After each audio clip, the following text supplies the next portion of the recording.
I always say that grief is the price we pay for love, so it goes hand in hand. Adam, he was always kind of larger than life. I fell in love with him with his music. Anyone who knew Adam knew how special and important music was to him.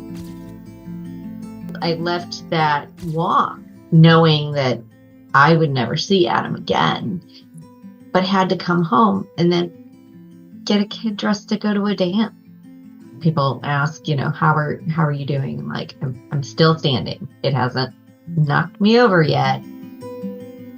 He loved Gooey Butter Cake. And we're going to make Adam's favorite cake, the Ooey Butter Cake. And he kept talking about it, and I'm like, well, surely I can make Gooey Butter Cake. And I found a recipe that was super simple. One thing Adam loves is Gooey Butter Cake. One thing he hates is powdered sugar. He does not realize how much powdered sugar goes into a Gooey Butter Cake. The recipe hit and he loved it, and I made it for him probably every other birthday.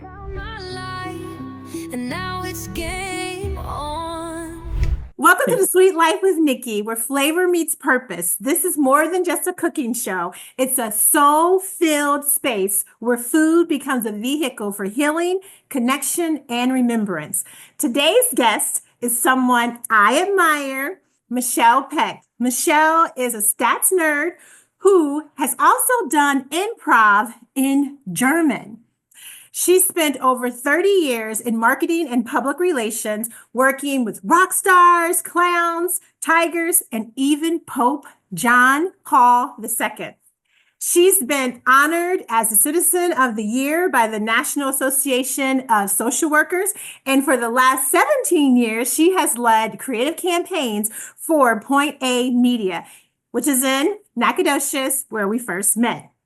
Beyond her accolades, she is a woman of incredible heart. We met in Nacogdoches, like I just said, and we bonded over scrapbooking and martinis, and she makes a mean martini or two, while our husband sat and watched football. In 2022, Michele lost her husband, Dr. Adam Peck, a devoted husband, educator, and her partner in crime in all things. Today, Michele is here to share her journey through grief, healing, and love, and the role that food played in keeping Adam close.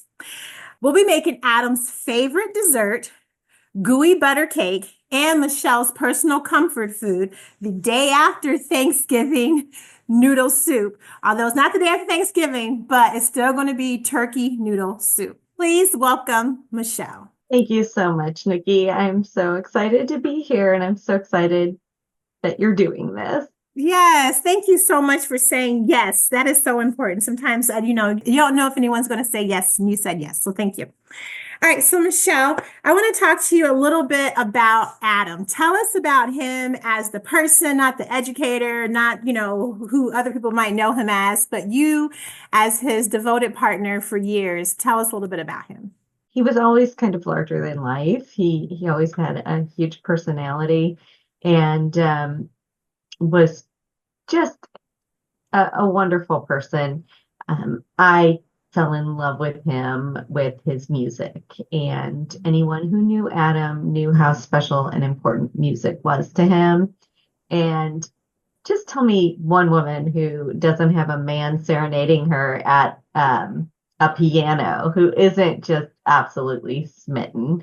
Exactly. When we were younger, he would write songs for me, and he would sing songs for me. And, music was a very, very special part of our relationship.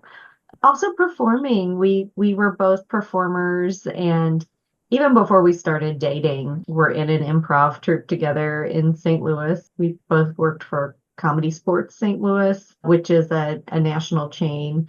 And when Comedy Sports left the market, we became part of City Improv, and we performed with the Matting Crowd, the Absurdists, several different groups together, all kind of BK before kids.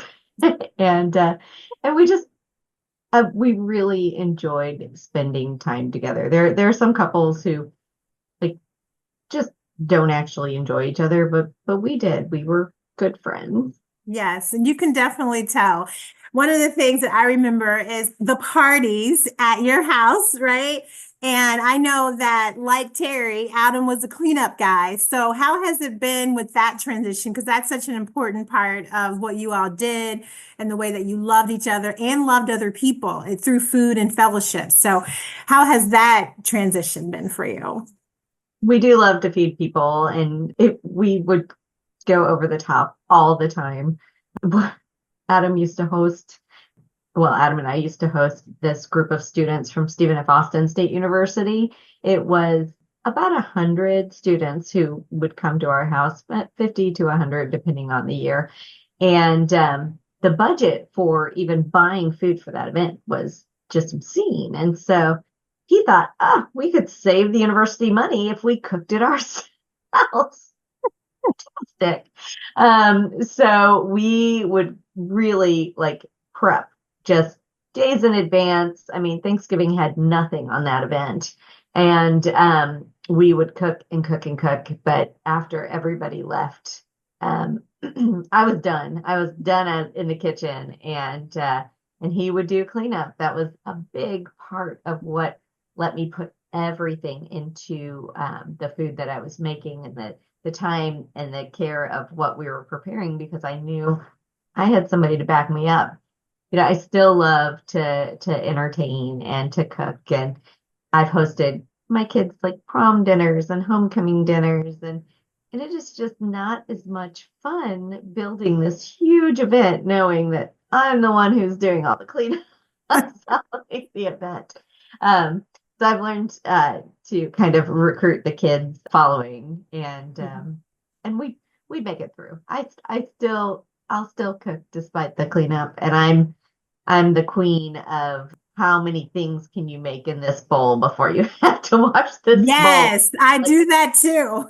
like you're like, okay, And this, utensils. It's like, guess what? I'm going to reuse it. yes, that and your mixer. You're like, okay, if I start by doing eggs in it, then I can do cake mix, and then I have to wash it before I do the meringue. Or you start with the meringue, knowing that you can Yep. build other things in.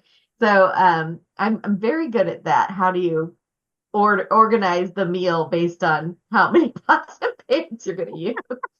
That is a skill, but it is so true and so important. I do the same thing. I'm like, how little utensils and bowls can I accomplish, right? Can I use and accomplish this task of making this fabulous meal? So I am with you on that, especially when it's like, there's going to be eggs in this dish anyway. So I might as well just reuse the bowl. Yes, absolutely. Why I did, I did it with my breakfast this morning. I had yogurt for breakfast, and I knew I was going to make a dill dressing for my coleslaw for lunch. And so I was like, I'm the only one eating this coleslaw. I'm going to mix the dressing in the same bowl.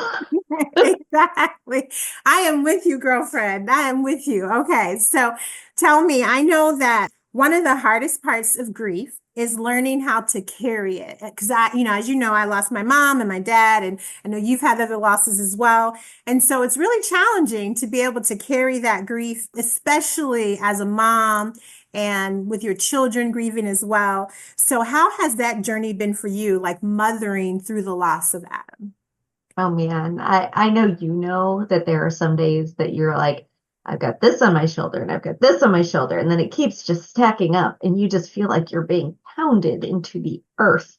And I always make myself get up out of bed. I mean, a lot of people said, "Oh, did you just lay in bed? Were you, under the covers?" And when you have kids, you can't do that. You have something to get up for in the morning, and you have to keep their world going. I mean, Adam was an organ donor, and so while he had been declared brain dead, we had a day after that to like coordinate the recovery. So there was this kind of walk to honor his donation, and then the surgeries for the recovery, and all that was happening on the same day that both of my kids had homecoming.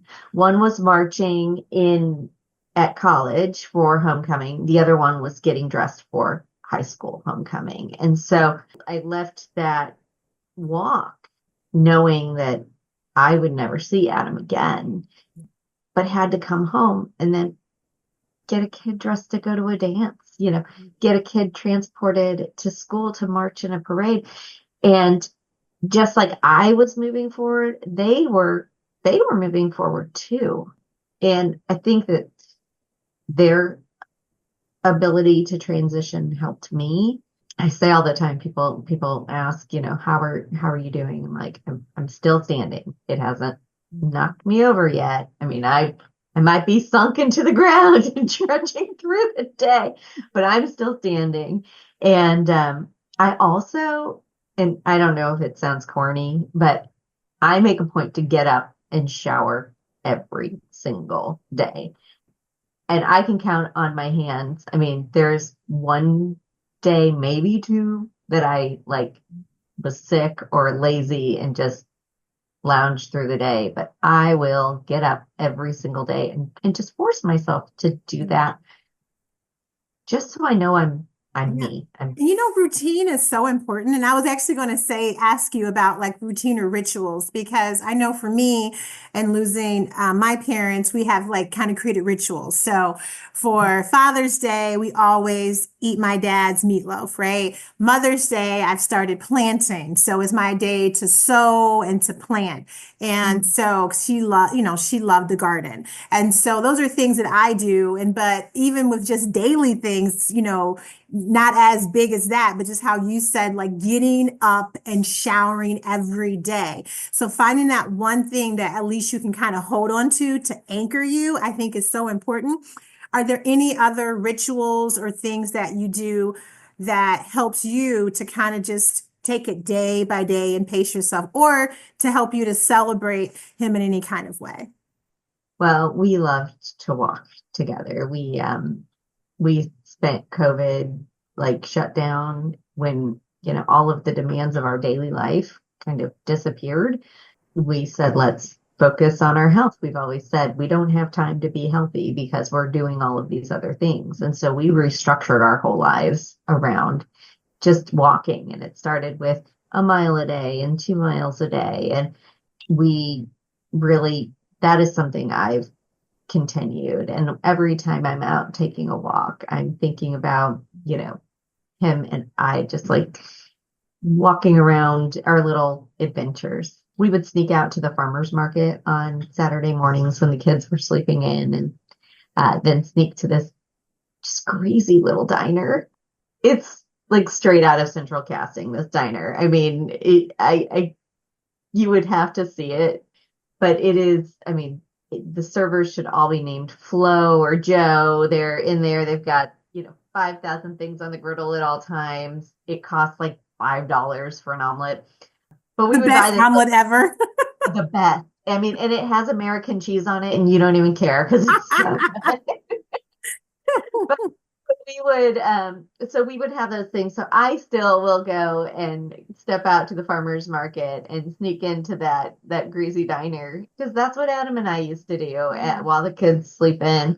On his birthday, I try to think of things that I can celebrate him on his birthday. We still have traditions. Our family, we sing Christmas carols every Christmas Eve, and Christmas Eve was a very special holiday, or is a special holiday with my family. And we always gathered at my aunt's house, and before opening presents, the tradition was to sing Christmas carols. And Adam played piano, so he was roped into a keyboard where we're all singing in any key that brings us joy. Make and he's trying to keep up and coach us through songs. And so one Christmas Eve, and we'll throw out requests, there's always, Stille Nacht in German, or Oh Holy Night, or, we're singing in Latin and German and English, Jingle Bells, Rudolph. Well, as a joke, one of my cousins called out at the end of the night, "Don't stop believing." This was about 8 years ago, before that song became like super ubiquitous and pervasive with Christmas. And so Adam, of course, he plays by ear. He just busts it out, and we're all screaming journey to the top of our lungs. The older folks, my grandma was in her late 90s at the time, had no idea what was happening, but we were into it, jamming. And so that tradition, after Adam passed away, my cousin's son reached out to me and just said, "Is it okay if I play music at Christmas?" And I'm like, I would love that. And so Andrew learned all of the songs on guitar because that's what he played. And so each year we still sing all of the songs and still end with "Don't Stop Believing." That is so special and fun. It's like Yes. that's the way to really celebrate. I know it's hard and we go through a lot of grief. Trust me, I had, as you know, very, very, very dark times. But when we can have those moments of joy, it can carry us right through to that next time when we hit that slump, right? So that is so beautiful. One of the things that I know I ask so I have a new journal and it's a life worth tasting. And one of the questions that I ask is, what do you need more of during the hardest seasons, right? So we just talked about being able to celebrate at Christmas and keep his memory alive and, being able to do that. Don't stop believing. But there are those times when we have those dark moments. So what has been able to kind of help you during those dark seasons? I know you talk in the journal about peace and finding peace and protecting peace. And so that's something that I've looked for is just some quiet.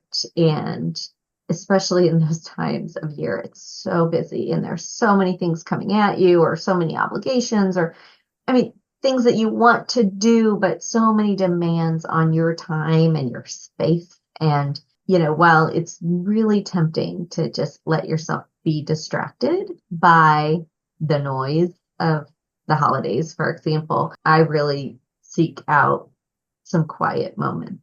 His last job, he would get off work at 4:30 in the afternoon, and he would always, pop into my office. I work from home with little cordial of limoncello.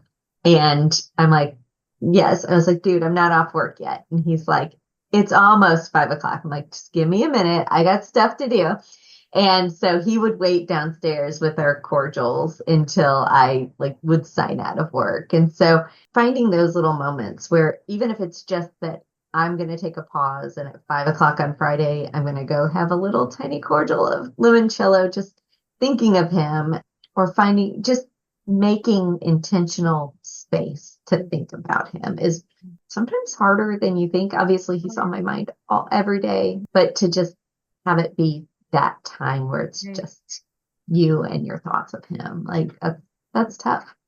Yeah. And it's so good too to have that sacred time because that really is sacred and to make yourself have time for it, right? To make yourself remember that good because sometimes through the pain, it's so hard to sometimes even allow yourself to just bask in the goodness and in the memories and being able to, like you said, still yourself to be able to think about that or still yourself to be able to enjoy that quietness. So I'm so glad that you've been able to find that. And I hope that's a good tip for somebody else because I know with me, I was always trying to figure out how do I get through this? And sometimes I felt really alone because in our culture, people don't really talk about grief, right? People don't really talk about their pain and their struggles. It's kind of like someone passes away, you get casseroles for a week, and then life goes on and you're okay. You have to go back to work and, the train doesn't stop.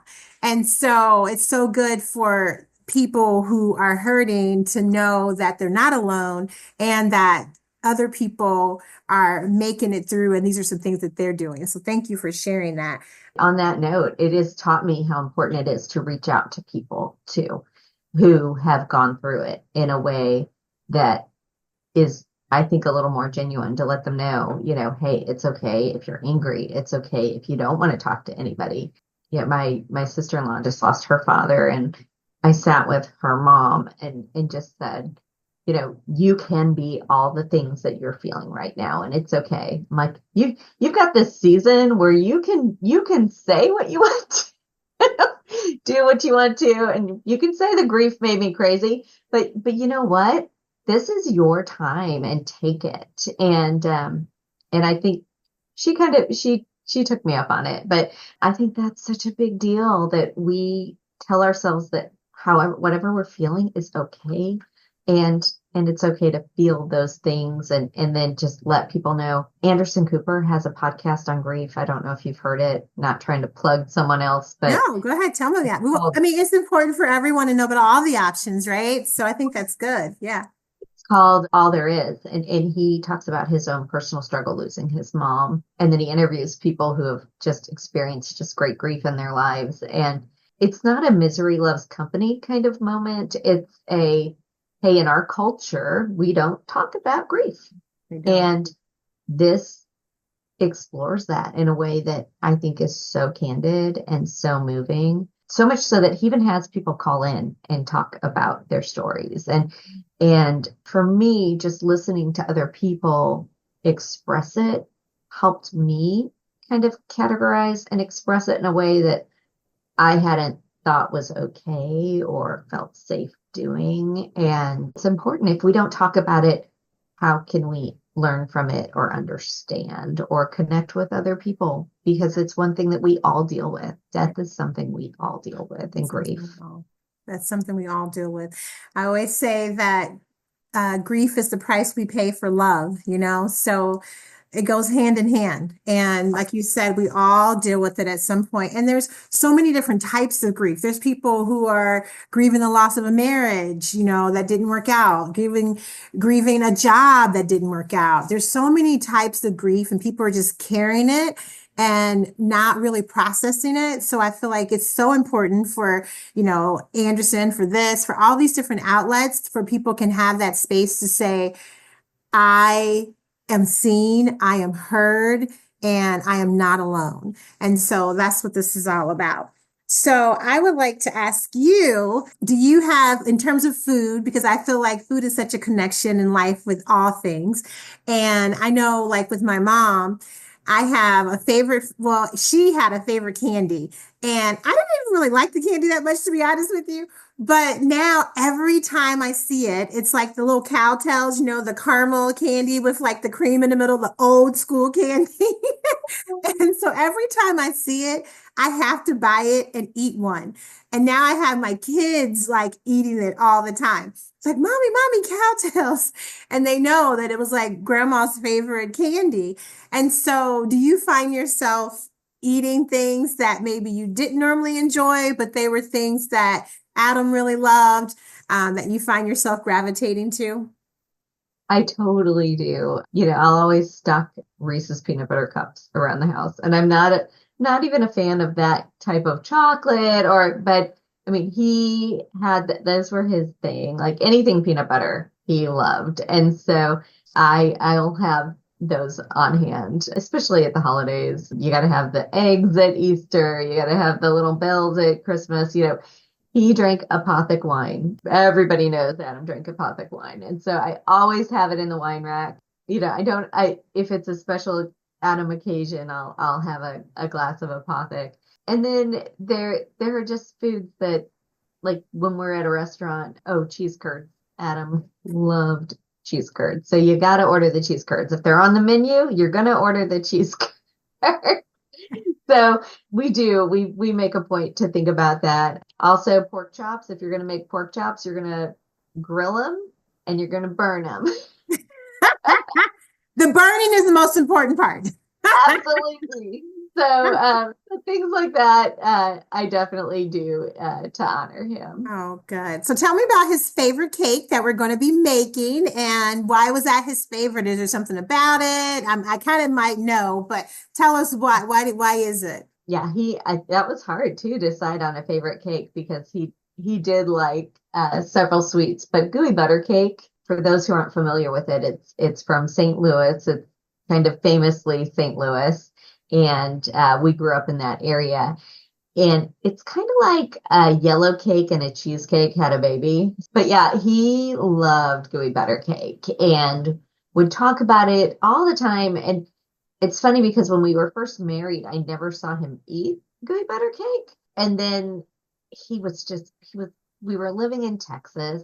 We were far from St. Louis, and he kept talking about it, and I'm like, well, surely I can make Gooey Butter Cake.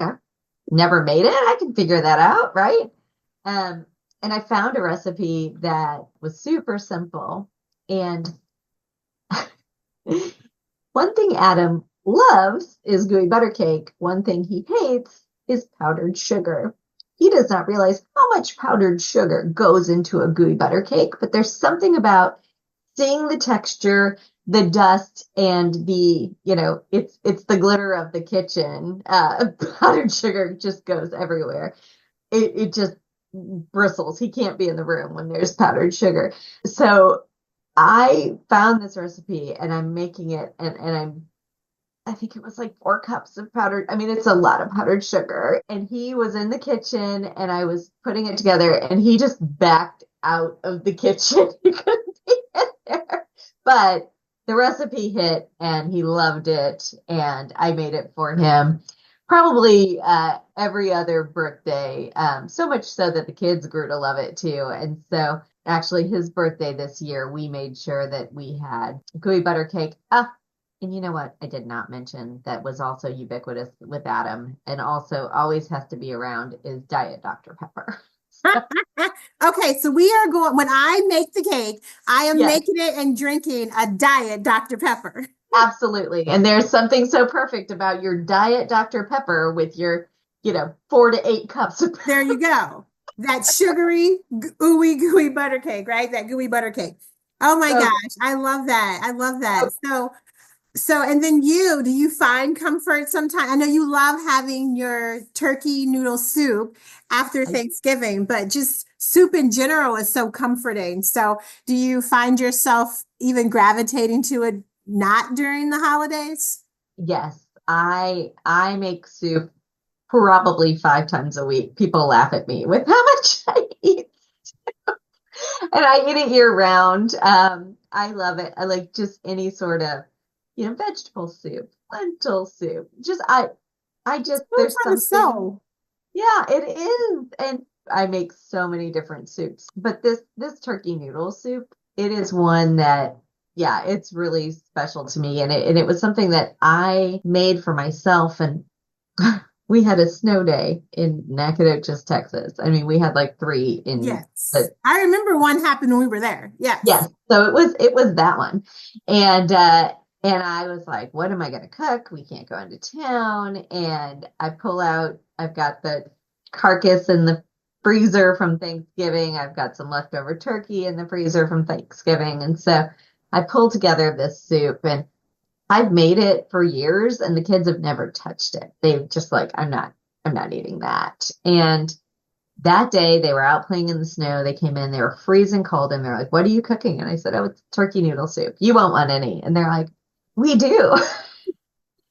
Those two kids polished off the pot. I got one bowl. Usually I've got a pot and I've got it like I'm freezing it. It like lasts forever, but they loved it. Oh, And so that's one that it really does stick with me. And it's just oh. good. It takes care of all the things.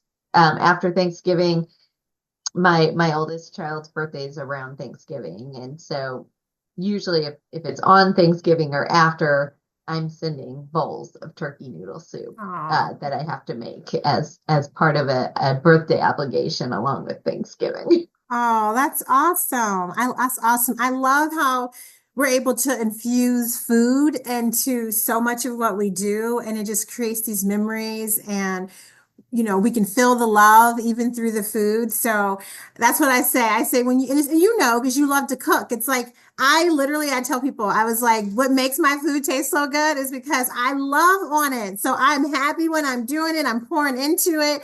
And I feel like it does. People feel that energy. And so I love how you're able to do that and then share that with your family.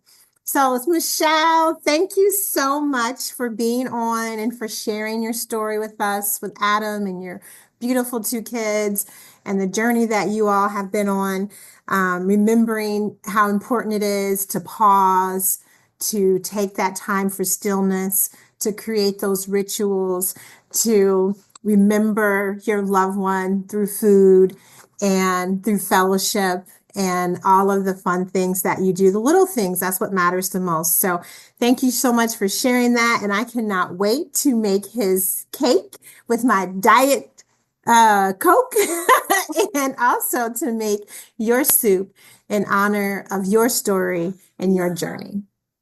Thank you so much, Nikki. I really enjoyed being here, and I'm excited to hear about your recipes. Yeah. Well, it's going to be online and everyone can share, and then you can make it because I might make it a little bit differently so you can tell me how you like it. I'm excited. Hi, I'm Michelle, and my kitchen confession is that I have a tendency to stockpile jams and jellies and sauces to save for guests to come over. So I might buy things that sound really awesome to me, like this pumpkin bourbon spread or quince honey rosemary spread, French onion confit, or olive crisp, but I never seem to just stop and open it for myself because I don't know that I'll be able to sit and eat an entire jar. So I let things stack up in my pantry until I've got guests who are coming over, and then they might be the benefit of maple bacon creamed honey or pistachio cream or a fig and honey spread, because I just don't necessarily open it for myself. Wasn't that such a great conversation with Michelle? I love that she was able to just be raw and share her emotions and give us some great nuggets, right? About how we really need to find time to still ourselves, find time to just do something little and small for yourself, whether it's enjoy a cup of tea every day, but finding some type of ritual that gives you something to look forward to every day. So I hope you're keeping that in mind. And we're going to make Adam's favorite cake, the Ooey Butter Cake. And let me tell you, it is ooey, gooey, and buttery, okay? Now, you're going to see. So I am using this cake mix. This is a gluten-free cake mix. You can use a regular cake mix. I haven't used different types of cake mix for this. This is the only type of cake mix that I have used for this recipe. So let me know if you use a different type and it turns out differently than what mine does. But I'm actually going to add 2 eggs. So the traditional recipe that I researched for this cake has 1 egg, but I'm actually adding 2 eggs. So we're going to put the entire mix in here. We're going to do 1 stick of butter, which is a 1/2 cup. So we have a 1/2 cup of butter in there. Then we're going to add in 2 eggs. Like I said, I'm adding in 2 eggs because I like the extra egg. Okay? So I'm doing 2 eggs. Uh-oh, we don't want that. And I'm going to add in some vanilla because you know I love me some vanilla now, honey. Listen, vanilla is what makes everything taste delicious. So, and you know I just measure in love, okay? So just put how much ever you just feel in your heart that day. All right, so we are mixing this up. And as you can see, it's just going to be basically kind of like the base of the cake. All right, so we're making up basically the base of the cake right now. That is what we're doing with this. And then we're going to put this on the bottom.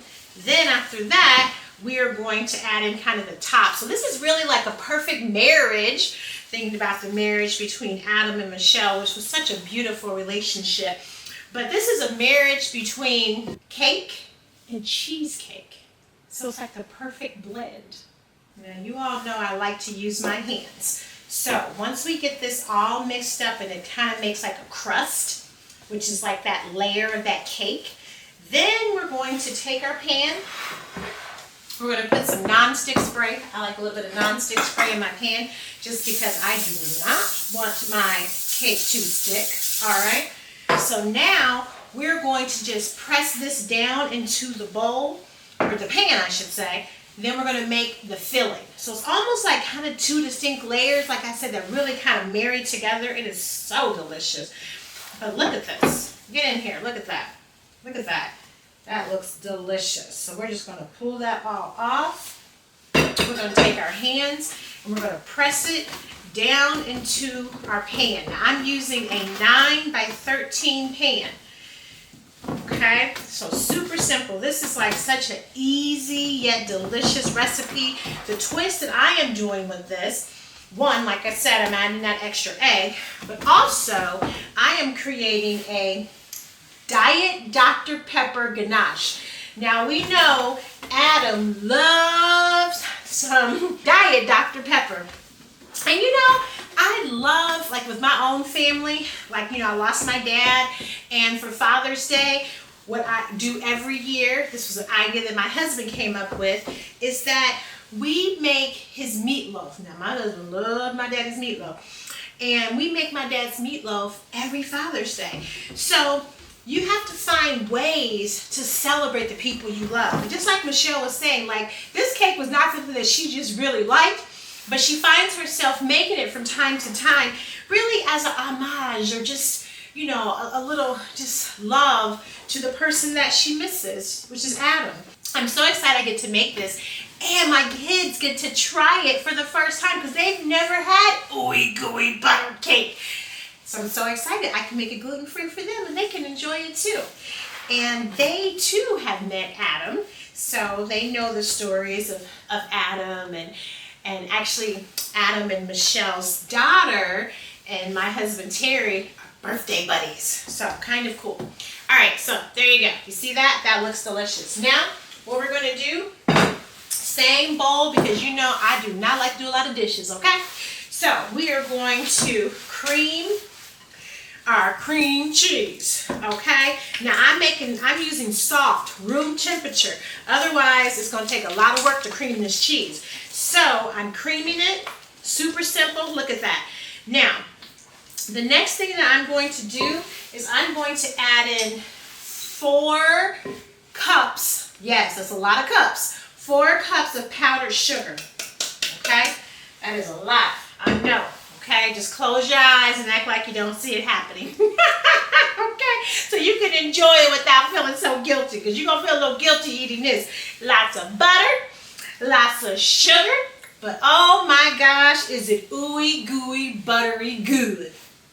So, once we get this mixed up, our next step is we're going to go ahead and put those eggs in there, and we're going to end with our melted butter. Okay, now take a look. See how we cream that cream cheese and this sugar together? It looks good. Now what we can do is we can add in our 2 eggs. Okay, so there's 1. I'm going to add in that second egg. There's 2. We're going to add in just a little bit of vanilla. Like I said, I'm measuring what? Love. That's right. Okay, because we live in the sweet life, which is all about that love, honey, all right? Now, it is about that recipe, all right? How many of y'all love our theme song? Isn't it amazing? Listen, it is God-breathed, that theme song, honey. I can just listen to that all day and get myself inspired to know that regardless of what's going on, we are living the what? We live in the sweet life, baby. Okay, so let me keep on mixing this together until it's well combined. So take a little bit of muscle. But like I said, you can put this on your mixer if you want to, but y'all already know, honey, I like to just beat it by hand, because that's how I get these muscles over here. These muscles, as my nephew used to say when he was younger, get these muscles. So that's how I keep fit, so I can be able to enjoy this. All right, now we are going to add in that butter. Ooh, Lord, 2 sticks of butter. What's we gonna do? We're gonna enjoy it. Yes, all right, so we whipping it up, honey, whip it, baby. So once this gets well combined, we're going to add this to our crust. It's going to go in the oven at 350. Make sure you preheat that oven, okay? Because we want that oven to be nice and hot and ready when we put this on in there, all right? So this is going to go in for about 30-40 minutes. You really just want it to be a nice golden color to it. And it's still going to be, you know, gooey. So you don't want it too gooey, you know what I mean? But it's going to have a gooey consistency. So it's not like where a cake where you just kind of put your toothpick in and it comes out clean. All right? So that looks delicious. Sugary sweet. All All right, I think Adam would be proud and happy. Okay, Michele, I am just sending you all this ooey gooey goodness from across the way, honey. I wish you was here to enjoy this with me. Maybe I can, put something in the mail to you. That might be actually a good idea. All right. Okay. So here we go. We are just going to spread that over top. Yes, Lord. It's looking good. All right, so that's it. See how simple that is? We're going to put this baby in the oven. And honey, when we come back, we are going to make this chocolate ganache. But before we make the chocolate ganache, we are going to hear from a viewer. Yes, who's going to tell us about her sweet life moment. Now remember, you too can be featured on Sweet Life with Nikki. All you have to do is comment below and tell us you want to share a sweet life moment. We want to know, is it something you've seen on one of the shows, something that's pricked your heart, whatever it is. We want to know what nugget, what information, what has inspired you to want to continue to watch this show, or what made you want to watch the show to begin with. We want to hear from you. So please, please, please share your sweet life moments so you too can be featured. Now, let's take a look at this week's Sweet Life moment. My sweet takeaway from tonight is to, one, keep going through the tough times, the trials and tribulations. Look for the sweet moments in your life and just continue to go. Keep pushing, praying, and journal your way through to the next chapter. Now we are going to make our chocolate ganache. So we're going to do about a half cup of heavy cream. And we're going to do about a third of a cup of Diet Dr. Pepper. Just make sure. Okay, there we go. All right. So we're going to do about a third cup of this. And we're mixing it together. We're going to let this seep, and so what we want to do is to get some of that Diet Dr. Pepper flavor. I think I'm going to add a little bit more. I think I'm going to do an equal amount, a half cup of each. And we want it to seep so that the Diet Dr. Pepper really starts to infuse into our heavy cream. And then we're going to add in our chocolate to create that ganache. And so what this is going to do is this is going to just help to enhance that flavor, just very subtly, of our chocolate ganache. And we're going to take that chocolate ganache and we're going to drizzle it over top of our Ooey Gooey Butter Cake. Now listen, the cake is already like sweet and buttery, but this also too I think will help temper it because we're using semi-sweet chocolate. And so even though ganache is rich, I believe that chocolate will also help to temper some of that sweetness and also to just add a little extra layer of flavor, because you know here we like to layer the flavor. So while this is warming, we're going to cook it for about 5 to 7 minutes. We are not going to let it boil. Do not let it boil. But while it's cooking and that flavor is really seeping into our heavy cream, we are going to take a quick break. When we come back, we're going to put it together and we're going to drizzle this chocolate ganache over top of our Ooey Gooey Butter Cake. Welcome back. We are about to make our chocolate ganache with a hint of the Diet Dr. Pepper. So what we did is that we just reduced this Dr. Pepper down into the heavy cream. We have about a half cup of heavy cream, a half cup of the Diet Dr. Pepper, which is also kind of, boiled down a bit. Well, has reduced a bit. We didn't boil it. And we're going to add it to our chocolate. You want to do basically 2 parts chocolate, 1 part cream. So more chocolate than cream, essentially. So we're going to move this off to the side. I'm going to put this in the sink. We're going to let this just set, do its own little thing for about 2 minutes. We're not going to touch it at all. Okay? So we're going to let that do its thing. Now, look at this. Oh, it looks so delicious. Our Ooey Gooey Butter Cake. Okay? So what a homage to our friend Adam.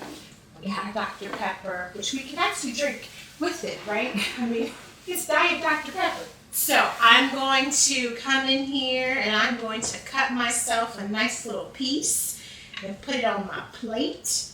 And then we are going to drizzle it with our chocolate ganache. Look at that. The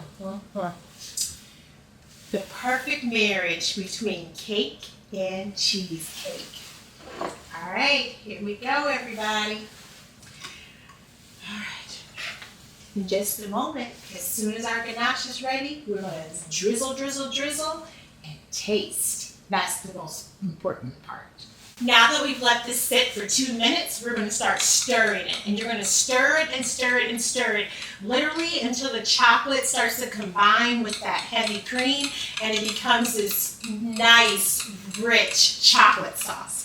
That's simply what ganache is. Now, with ganache, you can also add a little bit of vanilla if you want to, any type of flavoring, and that, you want to add almond, because almond and chocolate pairs well together. So any type of flavoring you want to add, you can add that. You can also add a little bit of butter, like maybe about a tablespoon or a half tablespoon. That really just helps to give it some shine.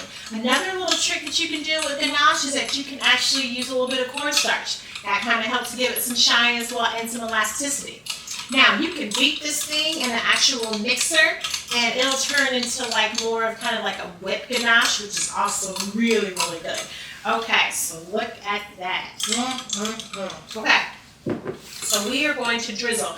Now, the longer you let your ganache sit, the thicker it will become. So this is pretty like loosey-goosey right now, but if you want it thicker, you just wait, it will start to thicken. Now, if you get it too thick, you can always add a little bit of liquid, so heavy cream, milk, something like that, to thin it out to your consistency that you want. Okay. Ooh, we are drizzling this over top. I love it. Okay. All right, so I'm going to get myself another fork because I don't want to use that one because it has all that ganache on it. Although I guess that's not a bad thing, but here we go. Let's give it a try. Smells good. It literally smells like butter. What's this? What? The texture is good. I can't wait for my kids to try this. They're going to love it. They're going to be in hog heaven, okay? All right. Now listen. I hope you all have a sweet day. This is so good. You have to try it. It's super simple, especially for all my gluten-free folks out there who have never had this cake, okay? You have to try it. And for those, even if you aren't gluten-free and you haven't had it, you have to try it, okay? It is a Missouri, however you want to say it, thing. Also, remember to subscribe to our channel if you have not. Please, please, please go to Sweet Life with Nikki and pre-order your journal. It is life-changing. Hearing all these stories, there's so many great nuggets in that journal. It is a daily, 365-day, 3-year journal to really help you to move the needle and get the life that you want, to start tasting life. The journal is called A Life Worth Tasting for a reason, because it's time for us to taste the sweet life, not to just see it, watch it, but to taste it and to enjoy it, because that's how great things can be for you, for your family, and for all those you love. So buy it for a friend, a girlfriend, your mom, your sister, your cousin, whoever, okay? I cannot wait to see you again next week. But in the meantime, what we doing? We living the sweet life. Living the sweet life, yeah. It doesn't get better than this. I'm living the sweet life, yeah. I'm walking free, I'm finally me.